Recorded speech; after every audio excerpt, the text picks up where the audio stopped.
अब अगर हम देखें माइग्रेन का नाम सुनते ही हमें ऐसा लगता है कि इसका कोई इलाज नहीं है। तो सबसे पहले तो आप बताएँगे कोई डाइट या कोई घरेलू टोटका जिसकी वज़ह से हम घर बैठे ही माइग्रेन का इलाज कर सकें?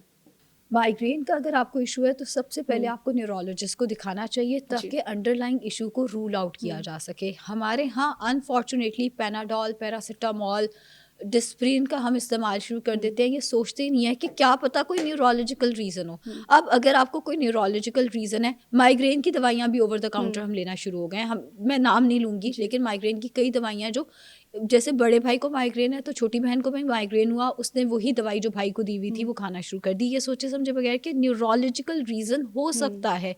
एंड उसको रूल आउट करके उसका ट्रीटमेंट जो है वो ज़रूरी होता है। हुँ, अगर आप उसको टाइम पे ट्रीट नहीं कराएंगे तो कॉम्प्लिकेशंस जो हैं वो बढ़ जाएंगी। सबसे पहले तो अपने अपने ट्रिगर को, अपनी हुँ। वजह को रूल आउट कराएं। अगर वो डाइट से रिलेटेड है ही नहीं तो आप इसको डाइट से ट्रीट भी नहीं कर सकते हैं।